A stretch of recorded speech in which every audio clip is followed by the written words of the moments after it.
In the last episode, I talked a little bit briefly about hiring support, and that being kind of, one of my pain points. And when I started my company, I thought that I was the one that needed to do everything. And then I quickly realized that I wasn't going to be able to scale and wasn't going to be able to service my clients properly. And at the end of the day, my clients really just didn't care if I did the work or if one of my employees did the work. So with that being said, we did bring in some outside help. We're bringing in Paulina to help with social media management. We're going to bring in and utilize David's assistant, Anne. And then we're also bringing in Alonzo to help with project management and company growth. All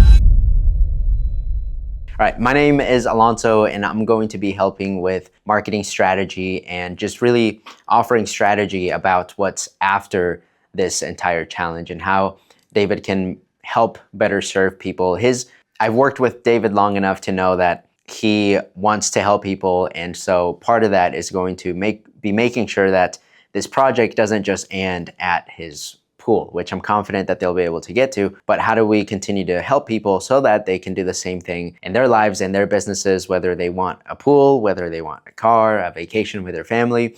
How do we translate the experience and information that they'll be sharing through this challenge and make sure that it's tangible so that people can do a similar thing in their life and their business? Hi, I'm Anne. I'm David's executive assistant, and I guess my role is kind of like doing air traffic control.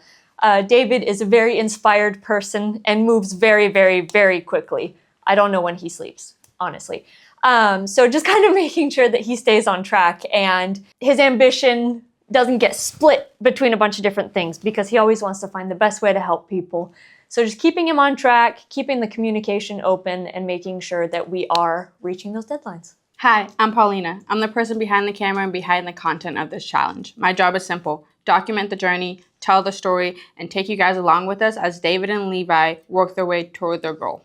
So in the last episode, I talked a little bit about my fear being fulfillment. And trying to keep up with David's pace. And so I think every small business has a team already. You might just not have put a name to them yet. It could include your accountant, even if you're only going to talk to them once a year, your VA, if you don't have one yet, your software stack, your CRM, your accounting tool, scheduling app, whatever it is, your trusted vendor, your spouse who answers the phone when you can't. We want to go through a simple exercise, and David and I did this together. We went through and wrote out every job that we saw that we thought we would need for this challenge. We put a name next to it, and honestly, 70 to 80% of those were us. And we knew that that was going to be where our bottleneck is, and that's where we needed to bring in some help. And so your challenge this week is to do that same exercise. Write down every team member that you think you'll need, put a name next to it, even if it's your own, and then that'll help you figure out what you need to hire / delegate next.